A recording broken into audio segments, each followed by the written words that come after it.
Je crois que c'est un séminaire qui va être déterminant parce qu'il va définir les orientations du développement de Cap Excellence pour les 20 ans à venir. C'est important de pouvoir inscrire cette réflexion dans le cadre du SCOT. Et bien entendu, nous sommes, nous, État, très attentifs aux travaux qui sont menés aujourd'hui. Il faut agir en cohérence. Vous savez qu'il y a plusieurs échelons au niveau de l'administration territoriale.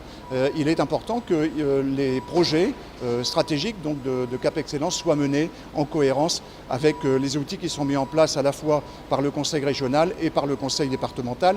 Et l'État, dans cette affaire, est un partenaire qui sera présent tout au long de la procédure. Et vous savez que la région Guadeloupe, c'est elle qui a la compétence du schéma d'aménagement régional. Et donc, en fait, il faut que les SCOT, les PLU, c'est-à-dire les plans locaux d'urbanisme définis au sein des communes, eh bien, soient complètement cohérents avec ce schéma d'aménagement régional.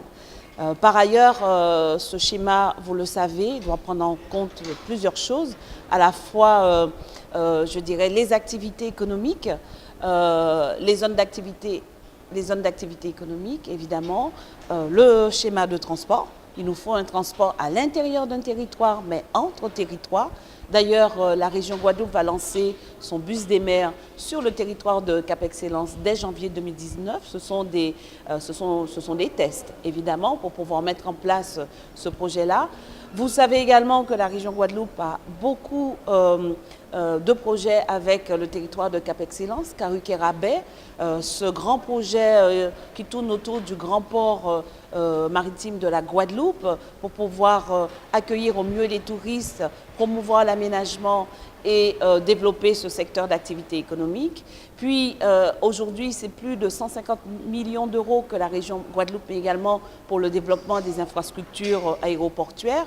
Et puis on ne peut pas oublier évidemment l'émergence du nouveau CHU. Et vous savez qu'il faut des infrastructures routières. Là aussi, la région Guadeloupe intervient à hauteur de plus de 70 millions.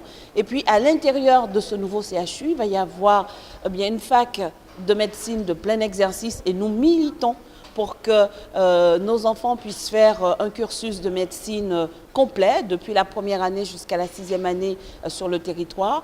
Un campus santé dans lequel on va trouver des formations sanitaires et sociales. Bref, la Guadeloupe est en train de prendre une vraie dimension en termes, je dirais, d'activité de santé et ensuite, vous l'aurez compris, d'attractivité pour la Caraïbe sur ce pôle santé. On ne peut pas parler de PCI, on ne peut pas parler d'intercommunalité s'il n'y a pas de vision commune, s'il n'y a pas un projet, je dirais, de développement équilibré et harmonieux des trois territoires. Et pour cela, effectivement, il faut que les différents enjeux, les différents projets des trois territoires soient pris en compte, dans un premier temps à travers ce qu'on appelle le PLU, qui est le plan local d'urbanisme, qui ensuite est adossé au SCOT d'aujourd'hui, qui est le schéma de cohérence territoriale. Donc il y a nécessité, effectivement, que les trois territoires puissent ensemble réfléchir de manière à avoir une vision commune de leur territoire, un développement commun, que ce soit sur la politique de l'habitat, que ce soit sur le développement économique, que ce soit sur le tourisme, quelle forme que ce tourisme peut prendre.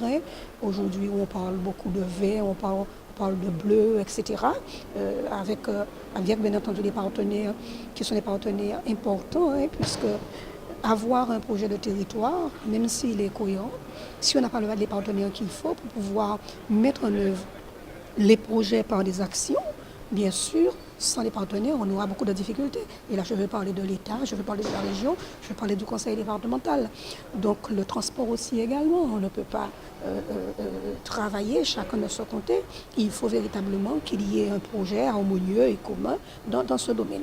Donc, oui, il faut effectivement, comme on l'a dit, tout le monde a insisté dessus, que ce soit une vision partagée des trois territoires de manière à pouvoir le développer, non seulement à l'échelle de l'espace guadeloupéen, mais également à l'échelle de l'espace caribéen.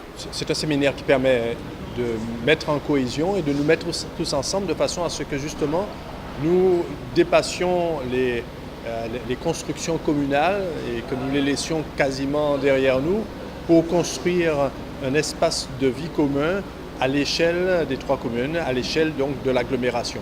Et de penser un espace de vie qui soit un espace de vie cohérent où les différentes fonctions qui aillent de la petite enfance jusqu'aux personnes âgées, des questions de travail, des questions de santé, des questions de mobilité, des questions de trame verte et bleue, que tout ceci soit considéré à l'échelle de l'agglomération et de manière viable pour le vivre ensemble. Oui, encore une fois, c'est en portant les projets, en mettant en place les projets de manière anticipée à l'échelle du territoire, on n'a plus à créer des espaces qui soient partagés et qu'ensuite on ait tout un travail à faire de communion et de cohésion. Là, il s'agit de penser les espaces économiques, de penser le développement de l'habitat, la répartition de l'habitat, la qualité de l'habitat, surtout de penser au transport parce qu'il n'y a pas de communauté d'agglomération, il n'y a pas d'espace de vie ensemble si cet espace n'est pas structuré par la mobilité. Et on voit bien qu'aujourd'hui, nous sommes dans du tout-voiture qui est destructeur. Il nous faut construire des espaces de transport public avec du TCSP, avec d'autres modes, mais également avec des modes de déplacement doux, de retrouver des trams cyclables, de retrouver des espaces de déambulation piétonne.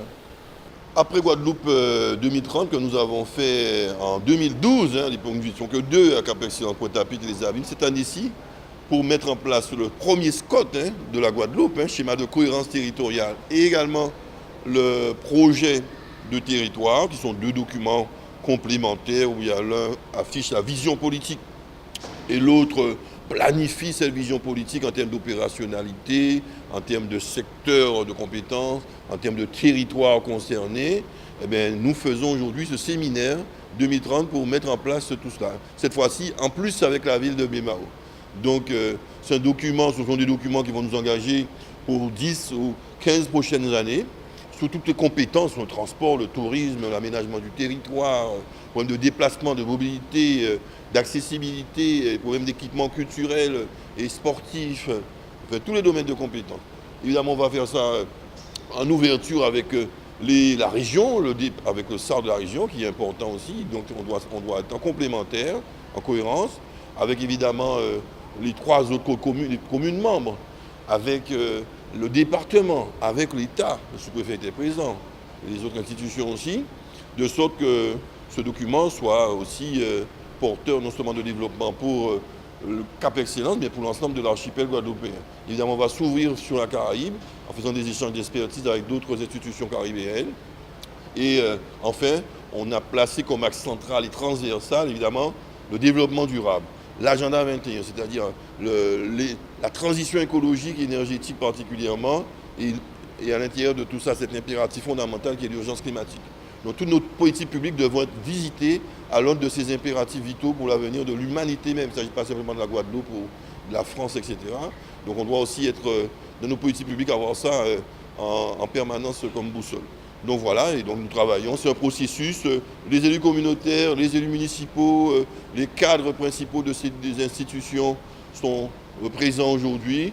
La population sera aussi consultée durant 10 mois dans des réunions citoyennes, il y aura des enquêtes publiques qui vont se faire de terrain, tout cela nous permettant d'aboutir en septembre 2019 à ce projet de territoire, ce schéma de cohérence territoriale qui est le schéma qui intègre pratiquement tous les documents que nous avons déjà élaborés à Cap-Excellence.